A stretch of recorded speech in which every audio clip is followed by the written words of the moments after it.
दोस्तों नमस्कार, जय श्री राम। दोस्तों, ऑफिशियली प्रेम के इस यूट्यूब चैनल में आपका स्वागत है। दोस्तों, आज हमारी चर्चा का विषय बदायूं की घटना, जो काफ़ी हृदय विदारक है, उस पे रहेगी। इसके अलावा हमारा जो हेडिंग है, इस्लामोफोबिया क्यों ना हो। तो बदायूं की जो घटना हुई है, ये जो एक पड़ोसी का आपसी भाईचारा होता है, उस विश्वास को भी तार तार कर देता है। हिंदू मुसलमान की भाईचारा तो तार तार कब की हो चुकी है, लेकिन एक पड़ोसी का जो भाईचारा होता है, उसको तार तार कर दिया। अब बताइए उस माँ बाप पे क्या गुजरती होगी जिसके दो दो नाबालिग बेटों की हत्या कर दी गई, और हत्या करने वाले एक शांति प्रिय समुदाय के लोग हैं जो अपने आप को शांति प्रिय कहते हैं। मैंने इनकी जाहिलियत देखिए। ये कहते हैं कि रमजान का महीना बहुत पाक महीना होता है, इस समय मुसलमान काफ़ी शांत रहता है। लेकिन शांत क्या रहता है, ये तो काफ़ी उग्र रहते हैं। मालूम नहीं इनकी परवरिश में ऐसा क्या है कि रमजान के महीने में भी ये हिंसा करने से बाज नहीं आते हैं। ये सालों भर हिंसक रहते हैं, क्योंकि इनकी परवरिश ऐसे वातावरण में हुई रहती है कि इनको हमेशा खून ही नज़र में आता है। जैसे मुसलमान लोग बताते हैं कि इनको बकरीद में खून दिखाया जाता है। जो एक जानवरों की कुर्बानी करते हैं अपने घर, बकरीद में अपने घर के आंगन में करते हैं। बाकी दिनों तो बाजार से खरीद के लाते हैं, लेकिन बकरीद में ये खून अपने बच्चों को दिखाते हैं, अपने महिलाओं को खून दिखाते हैं, घर में लाके घर में उस जानवर की हत्या करते हैं, अपने बच्चों से उस जानवर को कटवाते हैं, उसके गर्दन को कटवाते हैं और खून दिखाते हैं, ताकि ये बच्चा आगे होकर इसी तरह हिंसक बना रहे। और इसका परिणाम ये साजिद जैसे लोग आते हैं जो कि समाज में किसी का भी खून करने में जरा भी सोचते नहीं है। इनको खून करने में जरा भी अफसोस नहीं होता है कि मैं एक पड़ोसी के बच्चे को मार रहा हूँ। बताइए आदमी कैसे विश्वास करेगा? अगर आपका पड़ोसी मुसलमान है तो आप कभी कैसे विश्वास कर पाएंगे कि ये घटना वो नहीं कर सकता है, जब साजिद जैसा आदमी कर सकता है, जो कि उसके घर में गया, 5,000 रुपया भी मांग के लिया, फिर चाय पीने के लिए बोला, चाय उसके लिए बन रहा था, इस बीच वो उसके 2 बच्चे को मार देता है। बताइए मैंने कितना हृदय विदारक घटना है। अब इनके ऊपर विश्वास करना काफ़ी मुश्किल हो गया है। ये शांति प्रिय समुदाय अपने आप को बताते हैं और रमजान के महीने में इस तरह कुकृत्य करते हैं। और इनका समाज भी कैसा है कि एक भी मुस्लिम संगठन इस घटना के विरोध में नहीं आया। अगर इसी तरह की घटना किसी मुसलमान के साथ हो गई रहती तो ये ओवैसी अलग चिल्ला रहा होता, बाकी लोग अलग चिल्ला रहे होते, लेकिन एक भी मुस्लिम संगठन, मुस्लिम पर्सनल लॉ बोर्ड या कोई भी संगठन इस घटना के खिलाफ में स्टेटमेंट नहीं आ रहा है इनका। तो सोच लीजिए इस समाज का सोच कैसा है। और ये समाज एक सभ्य समाज के लिए खतरनाक है। ये लोग एक सभ्य समाज में रहने के लायक ही नहीं है। आप किसी मुस्लिम मोहल्ले में नहीं रह सकते। आप देखेंगे एक मुसलमान 100 हिंदुओं के बीच में रह लेगा, लेकिन 100 मुसलमानों के बीच में एक हिंदू नहीं रह सकता है। 100 मुसलमानों के बीच में 50 हिंदू नहीं रह सकते हैं। ये ऐसा वातावरण बना देते हैं वहां पे। खैर, उत्तर प्रदेश पुलिस की जितनी सराहना की जाए कम है। उसने एक आरोपी को तो मार गिराया और दूसरे की भी खोज जारी है, और इसको भी पकड़ना नहीं है, इसको भी देखते ही एनकाउंटर करके ख़त्म कर देना है। इसको लेके ये मुकदमाबाजी में थाने में जाएगा, फिर जेल जाएगा, फिर बेल होगा। इस तरह का मुकदमाबाजी में पड़ने का दरकार नहीं है।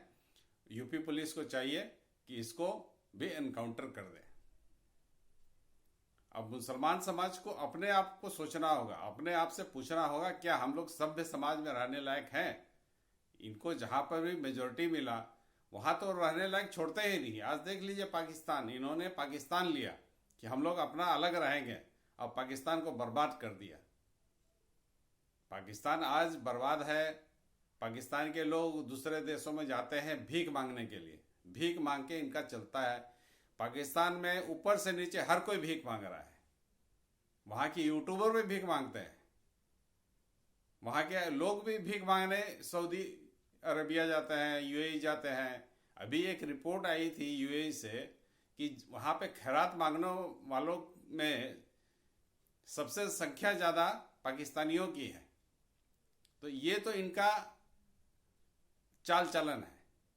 ये अपने चाल चलन से आज पूरे दुनिया में रुसवा हो रहे हैं। लेकिन इनके जो गार्जियन हैं उनको समझ में नहीं आता है कि हमें किस तरह का अपना चाल चलन, ये अपने आने वाले पीढ़ी को भी नहीं बताते कि भैया इस तरह नहीं करना है, इस तरह करना है। इस तरह एक सभ्य समाज की तरफ हम रहें, अपनी तरक्की करें, लेकिन वैसे अपने बने आने वाले पीढ़ी को भी नहीं बताते हैं कि इस तरह व्यवहार करना है, इस तरह रहना है। इसी कारण सारी दुनिया से रुसवा हो रहे हैं। ब्रिटेन बोलता है इनको भगाओ, फ्रांस वाले बोलते हैं इनको भगाओ, स्पेन वाले बोलते हैं इनको भगाओ, अमेरिका वाले बोलते हैं इनको भगाओ, फिर भी इनको समझ नहीं आता है। और रमजान के महीने में इस तरह का घोर पाप करते हैं।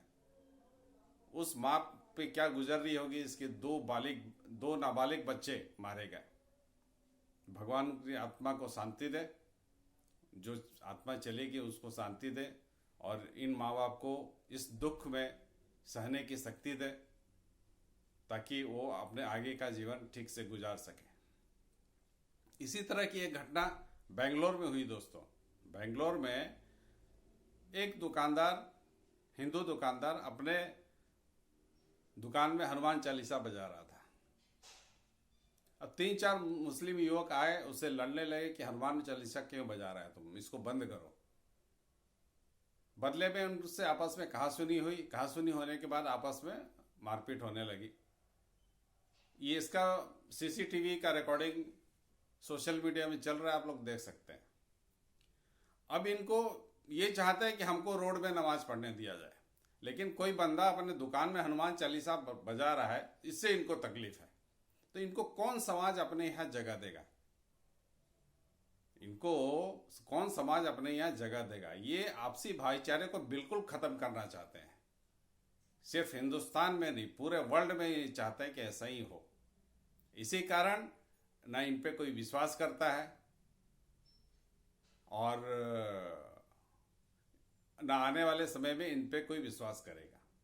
ये जिस तरह इनकी हरकतें हैं, इन पे कोई विश्वास नहीं करेगा। और इनके जो बड़े बूढ़े हैं ये भी अपने बच्चों को नहीं सिखाते हैं। सबसे बड़े ताज्जुब वाली चीज है कि इनके बड़े बूढ़े जो हैं ये भी अपने बच्चों को नहीं सिखाते हैं कि ये चाल चलन ठीक नहीं है। हम लोग हिंदुस्तान में रहते हैं, हंसी खुशी रहे, देश की मुख्य धारा से जुड़ के रहे, लेकिन वो ये काम नहीं करते हैं। ये देश की मुख्य धारा से अलग होके एक अलग, हमेशा इनका अलग चाल चलन रहता है, हमेशा उस मुख्य धारा के उलट चाल चलन रहता है। जिस देश में खाते हैं, जिस देश में पीते हैं, जिस देश में कमाई करते हैं, लेकिन वहां पे नमक हरामी करने से बाज नहीं आते हैं। ये एकदम नमक हरामी वाला इनके रग रग में बसा हुआ है। ये जो नमक हरामी वाला कीड़ा है, गद्दारी वाला कीड़ा है, इनके रग रग में बसा हुआ है। खैर, उस हिंदू भाई को सलाम जिसने 3-4 जो आए थे युवक, उनके साथ लड़ाई की, मारपीट की। अगले दिन काफी अच्छा प्रदर्शन हुआ वहां पे। अब हिंदू इनको बर्दाश्त करने वाला नहीं है। हिंदू अब ये सब पहले बर्दाश्त कर लेता था, लेकिन जब से हिंदुओं में जब अपनी कल्चर के प्रति थोड़ी जागरूकता बढ़ी है, तो अब हिंदू इनको बर्दाश्त करने वाला नहीं है। पहले रोड पे नमाज पढ़ते थे, अब आस्ते आस्ते कम हो रहा है, कम किया जा रहा है। कहीं पे पढ़ते हैं तो इनको मना किया जाता है कि भैया रोड में नहीं पढ़ना है। दिल्ली में घटना हुई, रोड पे नमाज पढ़ना है। अगर कोई अपने घर में हनुमान चालीसा बजा रहा है तो उसके लिए दिक्कत है, लेकिन इनको चाहिए कि हम रोड पे नमाज पढ़ेंगे। अब इनको जितने जल्दी इस चीज़ की समझ आ जाए उतना इस कौम के लिए अच्छा है। नहीं तो जिस तरह सारे वर्ल्ड में दुत्कारे जाते हैं, हिंदुस्तान में उस तरह से ये दुत्कारे जाएंगे। तो दोस्तों फिलहाल इतना ही। ये बदायूं वाला घटना दिल को हिलाने वाली घटना है। उस माता पिता को जिसके बच्चे चले गए, भगवान शक्ति दे इस दुख को बर्दाश्त कर सके। फिलहाल दोस्तों इतना ही। जय हिंद, जय श्री राम।